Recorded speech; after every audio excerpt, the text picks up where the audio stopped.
Hello there, and welcome back to the Special Ed Leaders podcast. I'm especially excited because we have our first returning guest today, David Bateman. He helped us kick off the podcast with our very first episode, and it was such a great conversation. We decided to have him come back, and he agreed to help us chat more about IEPs and IEP compliance. We already did your intro and everything in the previous episode, so I think we're good to dive right in. You literally wrote the book on IEP compliance. It's called Developing Educationally Meaningful and Legally Sound IEPs, and you are a co-author, so you had some collaborators on that book. But I'm just curious what led you to write a whole book on this and kind of share a little bit of your story around the path towards that.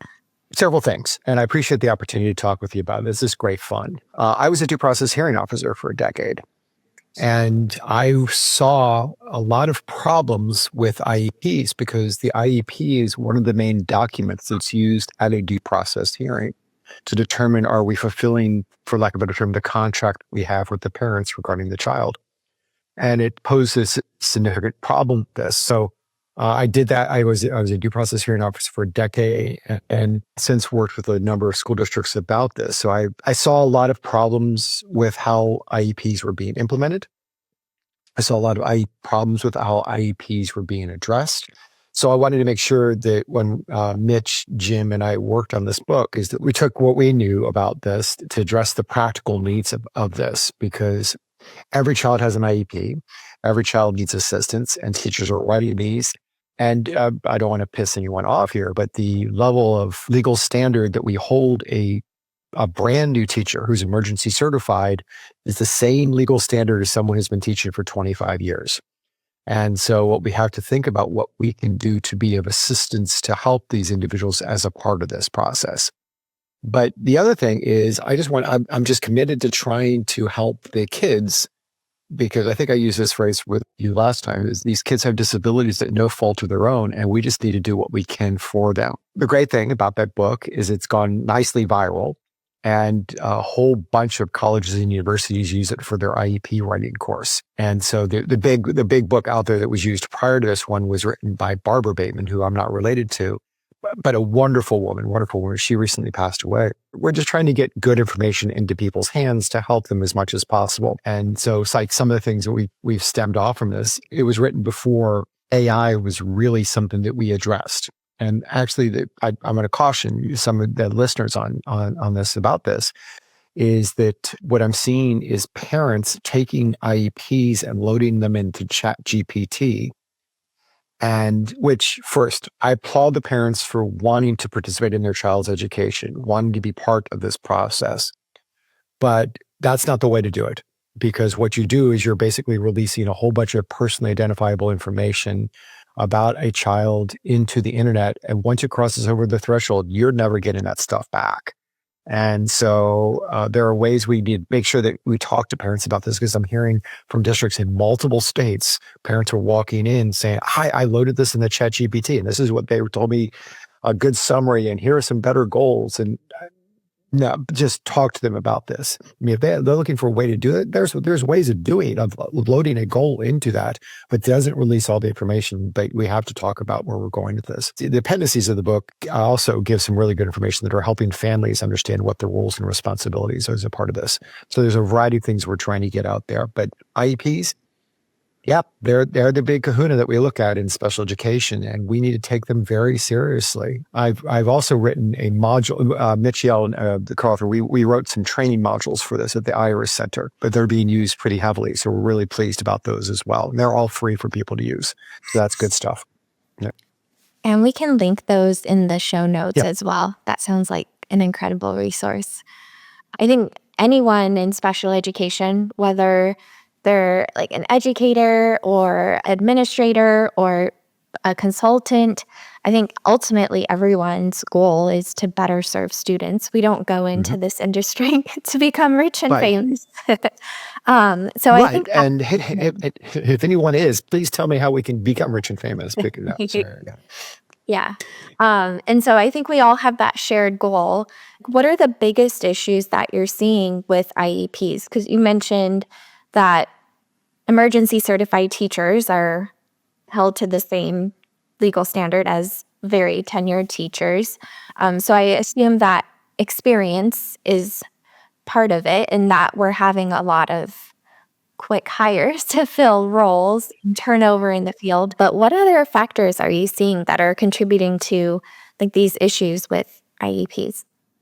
The first one is just a misunderstanding or lack of understanding of what FAPE is. The IEPs are really not aligned with what the kids need, and therefore they aren't really helping the child make progress. And so, as a part of FAPE, our obligation is for kids to make progress. And some of these kids are not making progress, and we're not changing what's going on as a part of what we do with it.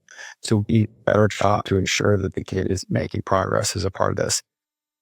The second big thing I'm seeing is just vague or lack of ambitious goals, where the goal is too vague and doesn't really articulate what's going on, because many of these kids are very transient and they're going from location to location to location. Again, at no fault of their own. It's because their parents are moving them.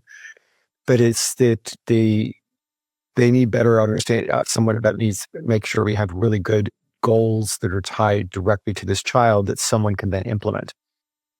The next thing I'm seeing is I'm going to keep going on this. I'm just generating as we go, is lack of baseline data on the goals, because we sometimes write these goals, but we don't know where the kid currently is functioning, so that we don't know actually if we're making progress on said goal, and then can't articulate yay or nay about what we're doing for the child is helping that child make progress. But the biggest thing, and I've got others after this, but by far the biggest one that I'm seeing is SLPs take data differently than teachers do. And I applaud, because when I've done witness preparation for SLPs, it's a joy. It truly is, because you have data like crazy. And I applaud you for this. And I appreciate that. But a lot of teachers aren't taking enough progress monitoring data to help us understand what's going on with the child and help us really determine what we're doing with the child. The one thing that would change services, would absolutely change every services and reduce the amount of litigation that we have relating to special education, is if teachers would just take more data and use that for informed decision-making, as opposed to just taking data and ignoring it. Because the law looks at when you knew or should have known that a child was having problems. And it's better for us to look at when the child's having problems and articulate and change what's going on about that, instead of just having the kids continue to suffer. Other things I'm seeing, not getting the parents involved in the process or not paying attention to them. I start every single IEP meeting I go to, and I only go to the contentious ones. I don't go to the happy ones that are done in like 20 minutes and we have pizza and sing kumbaya. No, I don't go to those. I start every single IEP meeting I go to with the parent. Tell us about your child. Because what that does is it grounds us and reminds us we're there to talk about a child. We're not just there for a paperwork compliance document. Other things I'm seeing is like improper team composition, where I'm trying to give you a good example of this, where we often pull the teacher who is free that period, not the teacher who knows what the kid looks like. It meets the letter of law, but I don't think it meets the spirit of the law. The spirit of the law would be have the teacher who's free go cover the class of the teacher who knows what the kid looks like, and to have that teacher come down just for 20 minutes, half an hour, and just talk about that child and what they're experiencing. I'm also seeing cookie cutter IEPs where all the IEPs are the same. And I'm also seeing a lack of consistency between the present levels and the goals that we have, where there's I'm seeing a kid has reading behavior problems. All right. I see really good reading goals, but I see nothing to address said behavior issues. And that's probably one of the things that's tripping up districts the most, is the problems relating to discipline problems, because that's why teachers are leaving the profession. They're not leaving the profession because a kid has a reading problem. They're leaving the profession because they have behavior problems. So we need to do a better job of coming up with solutions and suggestions on how to handle this one. So that's just a broad answer on a variety of things that I'm seeing of late. And what I'm trying to do is I'm trying to think of cases that I've recently been involved in. So everything we're talking about are hypercurrent. Yeah, and that is not a short list. No, I could go on, but it basically is Staff training. I mean, we're not doing good staff training on what the gen ed teachers need to do relating to the implementation of the IEPs. Your background as an SLP, you understand that because you are often only with the kids on a limited time, and you need others to implement those services for the kid in the classroom and be consistent with what you're trying to provide instruction for and reinforce those skills. So we need to do Yeah. a better job of all those things. Yeah. Yeah. And then, okay, so we have a lot of different challenges when it comes to writing effective IEPs. And you mentioned staff training as a big Yeah. strategy, and that, like, that's because the staff is writing the they're writing the Yeah. IEPs, so Mhm. that makes sense. That's where we want to start. Have you had any success stories with districts where they have been able to implement staff training and see a really big improvement in the quality of their IEPs? Or, like, if you could develop kind of a rough guideline of a program, like, what would that look like? Start with the why of the IEP. Give an example of because kids with disabilities were previously not receiving services, and they're now a protected class because they were historically prevented from participating in school. So it's a legal document because they're a protected class. It only exists for kids eligible for special education. It doesn't exist for other kids. So the first is it's a legal document to explain what's going on. But then I would talk about collaboration, make sure we have really good team input for this. That we have really good team input. We have everyone involved in the process. That we have everyone who's going to be working with a child to talk about this. Because let me give you an example. I don't think I gave you this example before. A few years ago, I would walk my dog with a teacher. She was a fifth grade teacher, and she had just gotten her class list. And of the 25 kids in her class, 22 of them had preferred seating close to the teacher. And we were trying, as we're walking our dogs, she's walking her dog, I'm walking my dog, we're trying to figure out how is she going to do that. And what we originally thought was stacking the kids on top of each other so that they'd all could sit close to the teacher. And what she ended up doing is she ended up setting her classroom in a U-shaped format so that she could go down the center and see all what's going on. Those three kids who did not have preferred seating, we sat them in the field. We didn't care about them. What's interesting about this is that we need to talk about the responsibilities of the teachers who are working with these kids. Get them in the meetings, get them involved in the process. So they understand what their roles and responsibilities, and also they're participating. Because when I go to these meetings, I mandate that everybody who's in the meeting takes notes. They're not grading. They're not on their phone. They're sitting there taking notes. So that forces them to pay attention because we as educators get to attend many of these IEP meetings a year, but the parents, this is their one. And we need to give it the time. We need to give it the respect. They have taken time from their family, their work. We need to honor that as a part of this. But other things I would focus on, and the book covers this real nicely. I would focus on SMART goals for kids. Make sure this, my son's in the business world. He came home not too long ago. He said, Dad, we have this new thing called SMART goals. I said, really? Tell me about this. Wait, you've heard of this, haven't you? So I pulled up a book and he was a little pissed. But for all kids, make sure that we start with a really good present level statement, because that drives everything. It truly drives everything. It drives the services, it drives the goals, it drives the intensity, it drives everything. So I make sure as a part of this that I get statements from everybody who observes and works with that child. I get statements from bus drivers. I get statements from playground monitors. I get statements from lunchroom monitors about this. But I also make sure that we have really good statements as a part of this. But it's, the other thing that I'm also doing with the districts I work with is that I was asking them to put at the beginning of the present level statement, a 3-sentence summary of the services the child's receiving. Just a 3-sentence summary, so that when that child moves to a new district, if that's all they read, they're now in the ballpark to start thinking about the services this child see without having to read the whole thing. And that makes it easier for these kids to transition from place to place as a part of this. Do more training. I would then practice writing some goals on some of these kids. Make sure that we have good examples for this. Those IRIS modules that we're going to link to have some really good things. And those are free modules. You can use them over and over again for your teachers. In fact, I recommend if your district gets a brand new teacher, I don't know where that teacher's been from. Send that new teacher, have that teacher as part of their onboarding, do the IRIS module on legal compliant IEPs for teachers. If you get a brand new administrator, building level principal, assistant principal, I'd have them do the one for administrators. Do them over and over again and things like this. Then I would talk with the teachers about how to use technology for progress monitoring to keep track of things, because people are feeling really overwhelmed with the amount of progress monitoring, how to keep data on these things. We may have a teacher who has great data, but they've locked it in their own personal computer. And if they're in an auto accident, we can't access it. We can't pay attention to it. So we need to make sure it's data that is consistently used among others. The last thing, I would make sure that we have really good mentors for new teachers as a part of their writing of these things. New teachers are great. I'm so glad they've come into the field, and I appreciate them. But we need to provide them mentorship about what is expected about a good quality IEP and where to turn the forms in, how to do this, and how to participate is part of where we're going with this. And then continue with follow-up support. Follow-up support, because what's that great phrase we have about kids with autism?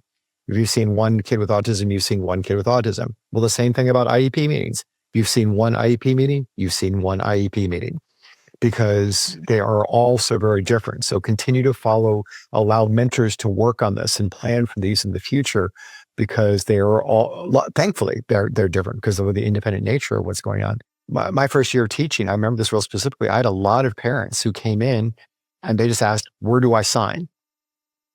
And they were in and out of the room in 30 seconds. Then I had others who wanted to spend 5 to 6 hours on it. And so it depends on the needs of the parent and how we do this. So we have to address this and move forward, but make sure that there's continued support for this. Reflecting on my experiences in the school districts, and I personally would have loved, like when I was starting out, I would have loved like a mentor who would review my IEPs and give feedback. Like I was craving that. Because I was trying to do my very, very best and like look at the training resources and all of that to make sure I was writing an effective IEP. But having that feedback and having someone point out, because it makes sense. Like, okay, we want to have comprehensive present levels and we want to make sure that goals are tied to that. But in the beginning, it is really helpful to get that feedback. And a district that I worked in later provided that, and it was just incredible. And the quality of my IEPs significantly improved too. Yeah. Well, I'm glad to hear that. And I appreciate how you shared that, because the stress that you felt, because coming into a new position is there's a steep learning curve of the written rules, but also the unwritten rules. And you have to learn these things and just have someone guide you about what to do and how to do things. You're exact. Very good. Because I was asking, like, give me some templates and things like that. But it has to be very individualized. It's not cookie cutter. So just giving someone a couple templates isn't going to do the trick. Right. Exactly, because it's so individualized to that child. You're exactly right. Yeah. Okay. Right. Do you think using the free IRIS modules would be sufficient for that initial training? Yes. I would have the special ed director have all the teachers and speech paths and other related services providers do the free module for teachers. Okay. And then that's their ticket in the door to a meeting the following week with the special ed director and staff of the school district. All right. Now that you've seen the module's written at a national level. Let me talk to you about how we do this within our district. This is where the forms are kept. This is who you turn the form into. This is who monitors the days. This is how your notices need to be sent out. When you pass out a prior written notice to a parent, this is where you get it. Those kinds of things, but make it individualized to your district. The same thing for building level administrators. I would have the special ed director say, here's the module, free module. So there's no cost to this stuff. The free module for building level administrators, have them take that module, and a week later, gives them time to process it, form some questions, nature of adult learning, and then sit down with them. This is how we do it in our district. What questions do you have? This is where you go. So that would be a great way of teaching your district about it. And it's free. You don't need to get someone from the outside. And you just get someone and do this. And I think it'll be better for everyone to do something like this. Because when those modules, when we were writing them, they went through layers of lawyer vetting, and they field tested them before they saw the light of day. And they're free. I don't get any residuals off this. It's not like I'm endorsing something where I'm going to get paid from this. It's just a great resource as a part of this. And the other thing is, just to let you know, is if people happen to reach out to me next spring, we're going to have a lot of training modules for principals and training modules for teachers about IEPs. It's all going to be free stuff. I'm just trying to push out as much free resources for people as possible, because I'm well aware that most of the districts of representative people who are listening to this, they're probably really well off and they have more than enough money to spend. But I'm going to try to give free stuff to the ones who don't. So just to help them. Okay. Yeah, that's great. And I'll keep an eye out too if Yeah, I sure. even. I'll put a ticker on my calendar to send you also the information when it comes out. Okay, and then So I'll update the show notes. So if anyone's listening after the spring of 2025, the show notes should have the updated links and additional sweet. trainings. I Yeah, like that. and as a like former district employee, I would have loved that too. Just having, if they had sent me a link of do this training, I think that would have been helpful. But having the special ed director lead it and then start off with saying how important it is, like connecting to the why, like you said Yeah. previously, I think that would be really helpful. And then if you're doing it in person, you're much more likely to pay more attention Right, and you right, can have right. some discussion and engagement around it. So I love that. And then the follow up with the specifics for the district is even better because then they're equipped to know how to actually do it. So what having helped some of these new directors of special education do the follow-up, what I Mhm. do is, it seems a little strange. They've had to watch the module before they walk in the room. Okay. They walk in the room. I give every one of them a 3x5 card, and they can write whatever question they have about IEPs.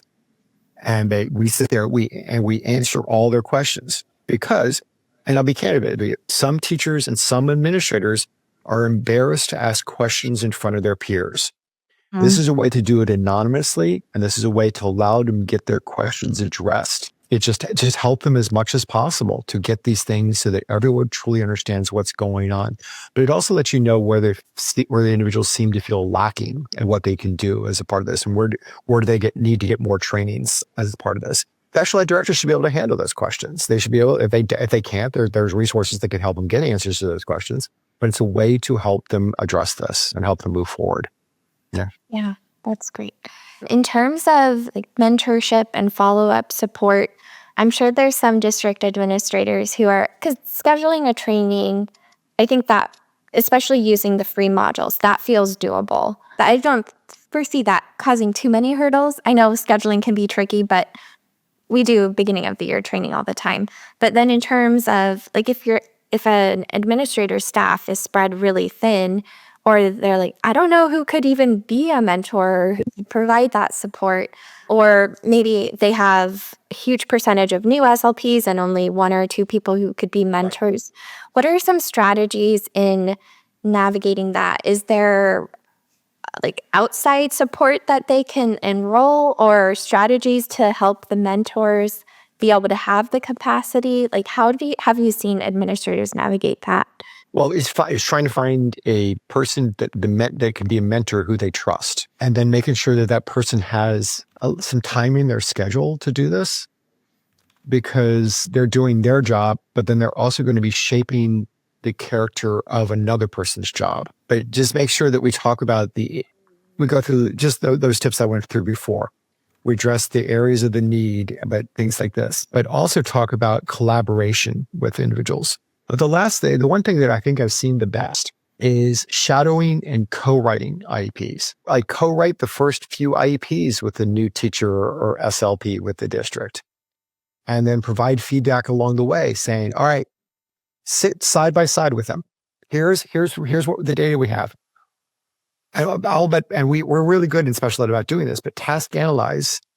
This is the first thing I would do. This is the second thing I would do. This is the third thing I would do, and kind of walk through this and where we can get the information. We just make sure that we hold their hands so I understand how to do this so that it's not so overwhelming. But like sit side by side and do one or two, and then show how you would do that. But then gradually step away on things, either the areas where they have additional assistance, kinds of things like this. And then here's one. Make sure we recognize and celebrate progress when someone's actually doing something. Okay. Like a milestone, like when the first SLP or teacher, first successful IEP meeting, or their first really well written goal, and just periodically offer encouragement or remind them of the positive impact and work that they have on students' lives, those kinds of things. But it shouldn't just end the first time that they meet. I say this because my first mentor said, I'm here for you. Just come talk to me. And I didn't know what I should even talk to that person about. And so I didn't know what I could do, what I could do. I was basically left to flounder.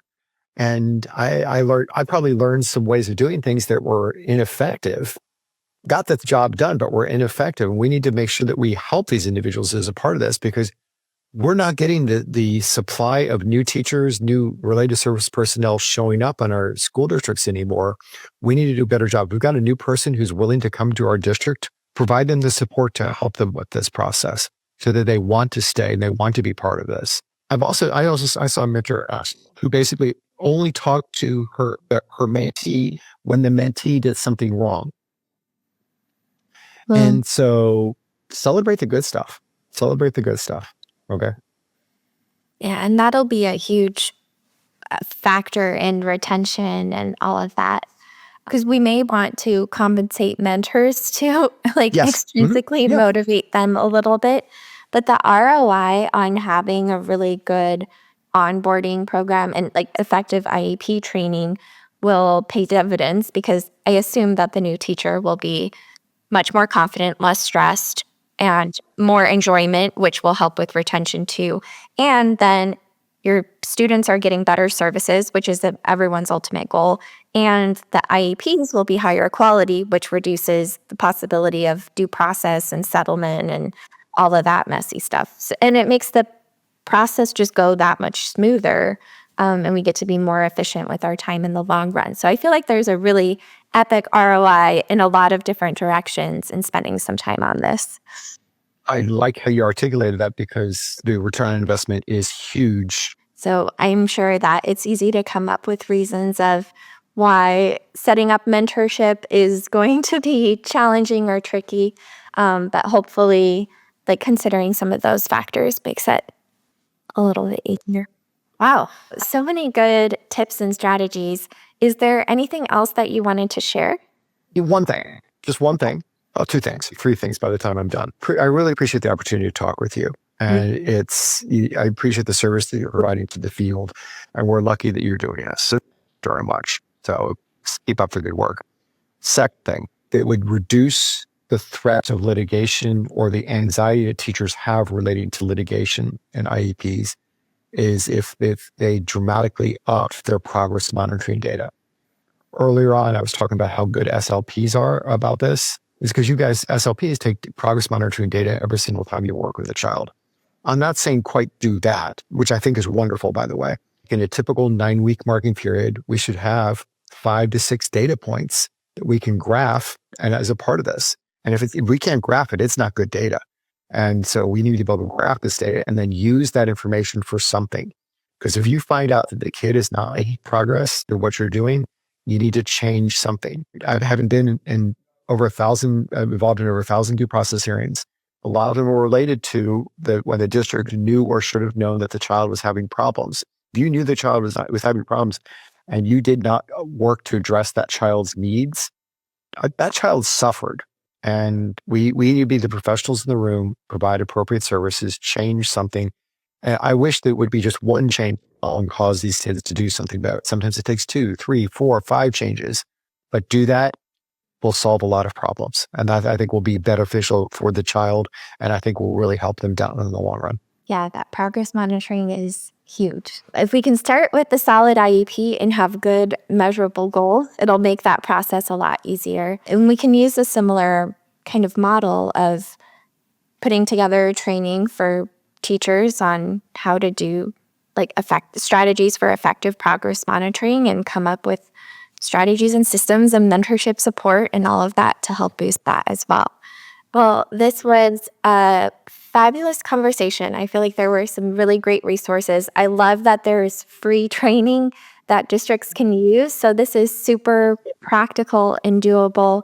And then especially with the additional tips and strategies that you shared. Thank you again for being so generous with your time and expertise. I really appreciate it, and I'm sure the listeners do too. Thank you to anyone who listened, and I think I can speak for David too, but we really admire that you are out there like trying to learn and figure out strategies to improve things in your district and for your students. So keep at it. We know it's not always easy, but you're doing good work. Well stated. Thank you.